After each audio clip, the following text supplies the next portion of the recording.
Closed captioning for the next bite is brought to you by Frable, innovating the outdoors with Powerlock nets.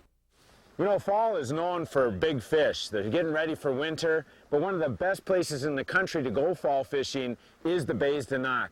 And I'm fishing actually in Little Bay de Noc with one of the premier charter captains up here, Ken Lee.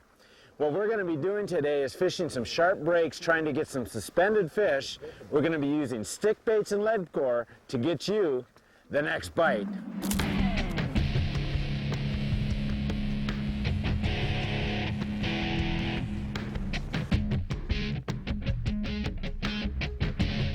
Die-hard walleye fishermen will fish in almost any weather conditions. And if the fish are biting, these rabid anglers tend to forget about the pain their bodies are being put through. Keith Kavajecz is about as devout a walleye fisherman as they come. But he doesn't get too excited when he finds out the weather report for today. High of 44, 45.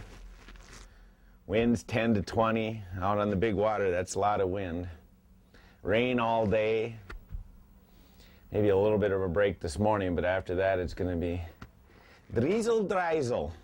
Kavajecz is in the Upper Peninsula of Michigan at Little Bay de Noc. First and most importantly, big walleyes migrate to this area to stage for the spring spawn. Second, this northern bay of Lake Michigan offers some natural protection from strong fall winds, making it fishable late into the season. But before Keith can tap into this trophy fishery, he's got to meet fellow Tracker Boat team member Ken Lee for breakfast.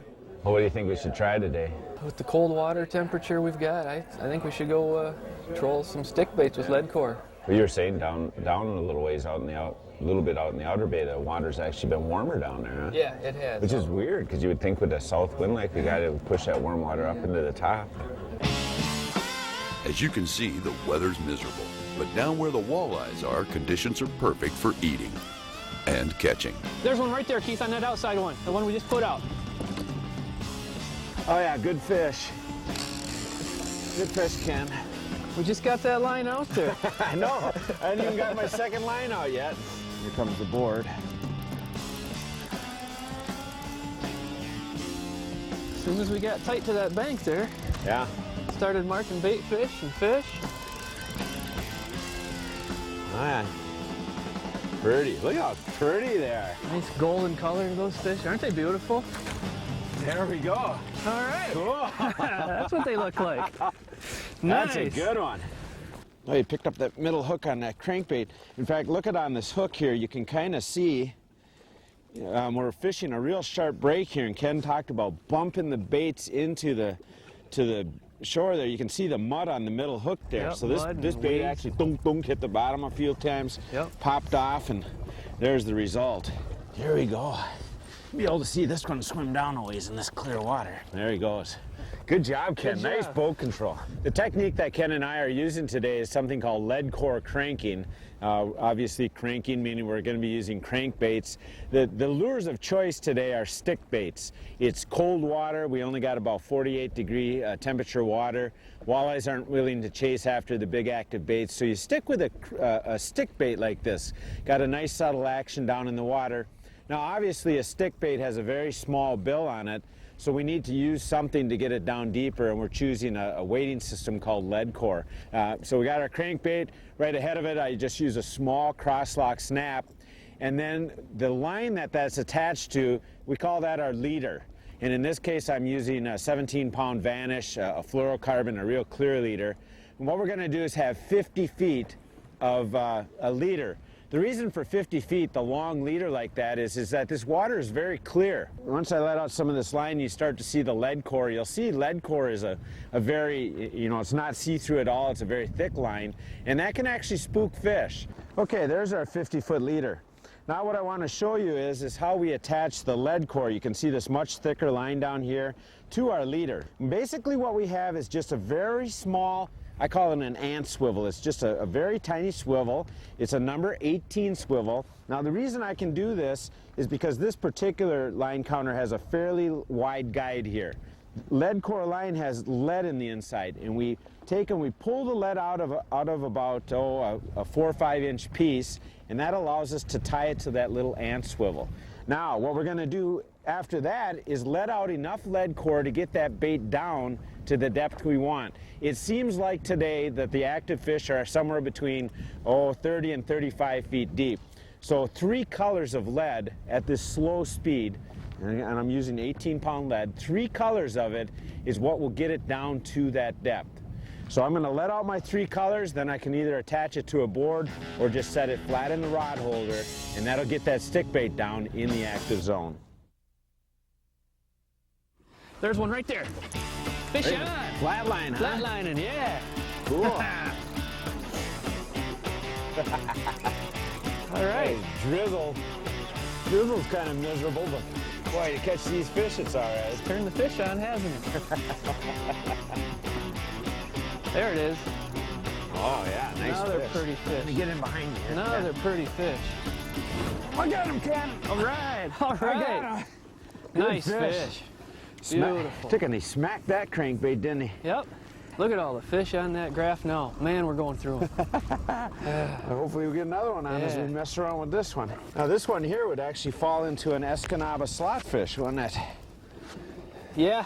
They got to be less than 23 inches to even keep Yep. them here, which is a great management deal because it really lets these big ones grow up. And And it also protects the bigger fish too. In your 5-fish limit, you can only have one of those big ones over 23 Right, inches. It really right. protects the fishery. here we go. Just get this one back in there so we can get up over that 23-inch limit. Nice fish. These fish are out here in deeper water. As the water cools in the fall, you get schools of bait fish that come in. Right. Alewives, smelt, and these big walleyes follow. And it's really deep out here. I mean, it's like 90, 100 feet out from us. Yep. But yet we've got shallow water in tight to us and a real sharp break in between. Yep, and that's what we're trying to follow, that contour, that real sharp break. And that's where boat control becomes a big factor. Right, and I've noticed that you're trying to stay in that 30, 35 feet of water, but a lot of times we find ourselves out in 60, and once in a while, not too often, up in that shallower stuff. You know, why do you think that break is so important to stay in contact with that kind of? That's where these fish are pushing the bait fish right up tight to that bank, and that's That where they're sharp feeding. bank. That sharp drop off, these fish are pushing, they're hoarding those bait fish right up to that break. But yet, you know, we have caught a few out off of that break, and those are probably just fish kind of waiting for that next school to come up to push in there. I noticed the other thing is, man, we are going slow. Almost a crawl. Yeah. In this colder water, their metabolism slows down. Even though they're feeding well, they just don't feed real fast. They don't want to swim a They long don't want way. to chase anything, nope. So we're just going at a real slow pace. That bait's down there just moving, just a little wiggle, and that's all it takes. Hey, there, Ken. Fish on! Boy, we just pulled off that break, and I know you're up on the break because I saw my rod pounding, and I'm just cleaning off all of the weeds and stuff from it. But Ken's was a little bit outside of the break, and the lucky bugger actually gets the fish. As soon as we run those baits right tight to the bank there, wham! I won't put mine out yet. I was going to quick slide mine out and try and get a double here, but I guess I'll have to wait in net years. Boy, is he staying down. Here's you can see There's the leader. You can see the splice here, the lead to the mono splice, and that line is going right straight down. I mean, he is deep. There he is out there. I see him, Ken. Looks like a good fish.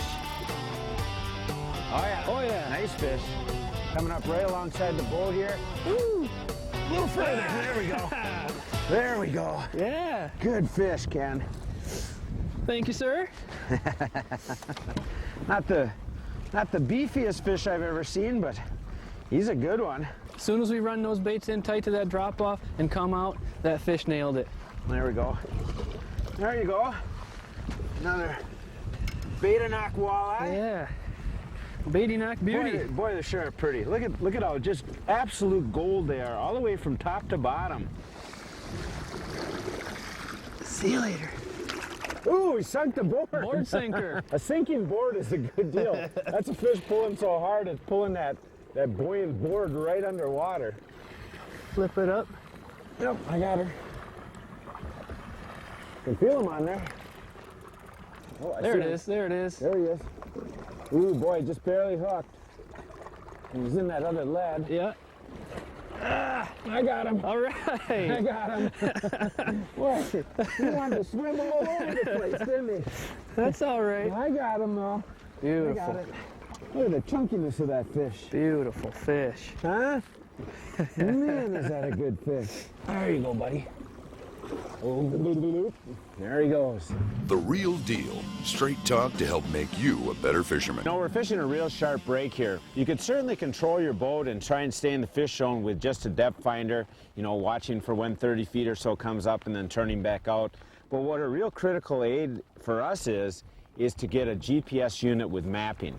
This unit here, the mapping actually puts contour lines right on your screen so you can see where that real sharp break is because the contour lines are real close together. What we've been doing is bumping into that sharp contour and then going out in the deep water and coming back in. What's nice with the GPS is that you can actually see yourself coming up to that contour and kind of know it's coming even before you're there, start to sneak out back to that deep water and get your boat turned.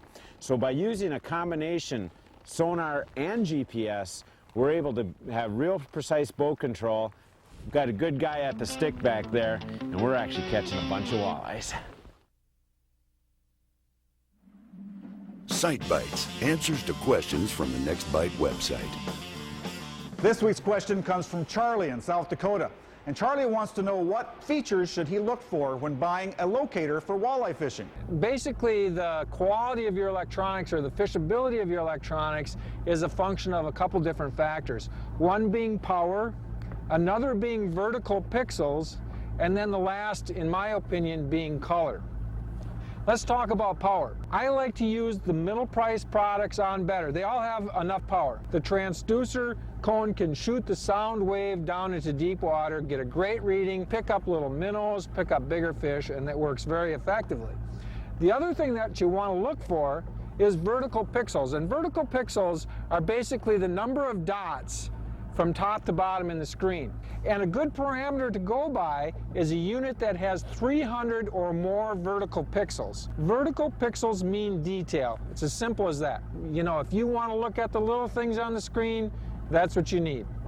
Color is a very important tool because usually when I'm looking for fish or graphing around for fish, I've got to do two things. I've got to not only look at the depth finder or the fish finder, but I've got to watch out what's going on in front of me so I don't hit another boat. What I want is a unit that has things jump out at me. I don't have to sit there with my head glued to the screen. I can glance at the screen, okay, and anything that appears, if there's fish that are suspended or fish that are on the bottom or a bottom change, it jumps out at me, and color allows that to happen. So you combine all these factors together, and that's what makes a good piece of fishing electronics. Yeah! That is a beautiful fish! There are a lot of great answers to questions just like that on the Next Bite website. Answers, tips, articles, and a great forum page, all to help you get your next bite. Back to more lead core trolling for walleyes on Michigan's Little Bay Denok. Fish on! Oh yeah, he's All there. right, all right. He's there. You can see that old board just sagging. There you go. How All the finger's right. doing unclipping that? Well, makes it a little easier when you know there's a fish on there. Man, the rain keeps coming and going. These are the rewards of staying out in weather like this, huh? I'm glad we're getting rewards or we wouldn't be out here.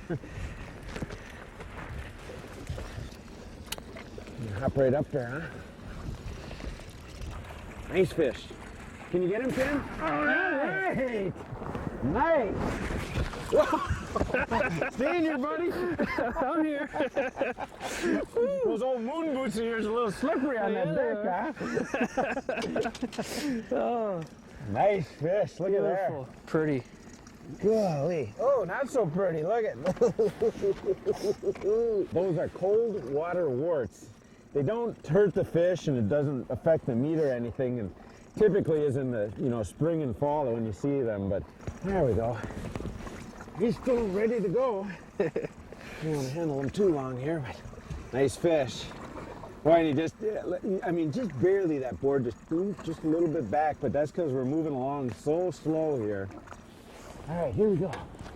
Here you go, buddy. And off he goes, back down. You know, this kind of cranking that we're doing, contour cranking, is similar to a lot of other kind of cranking in that once you find some fish, you don't want to just keep trolling.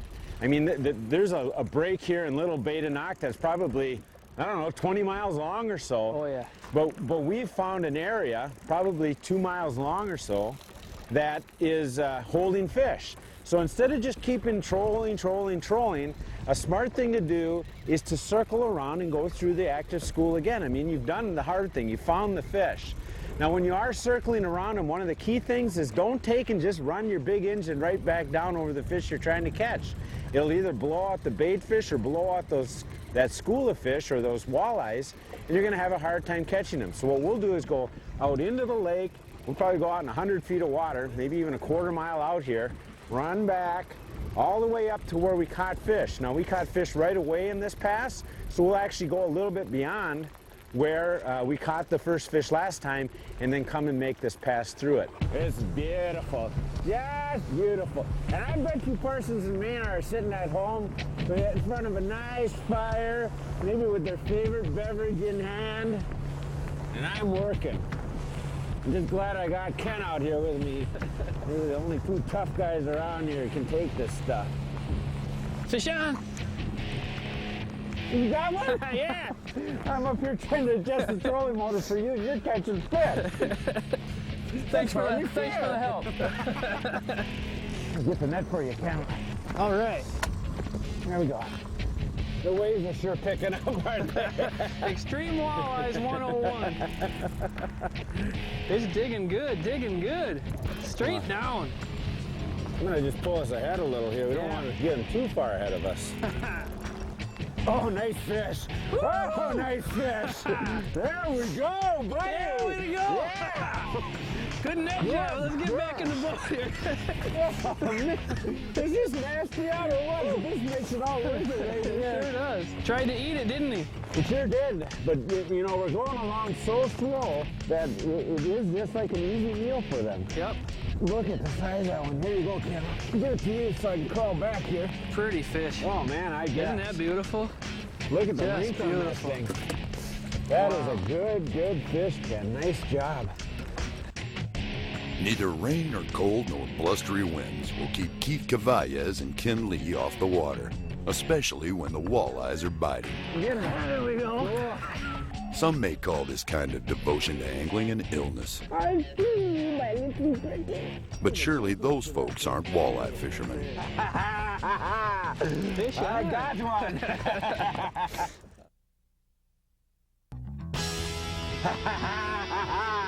Fish I on. got one. All right. You're a bold guy. Hope there's nothing slippery on that rain suit.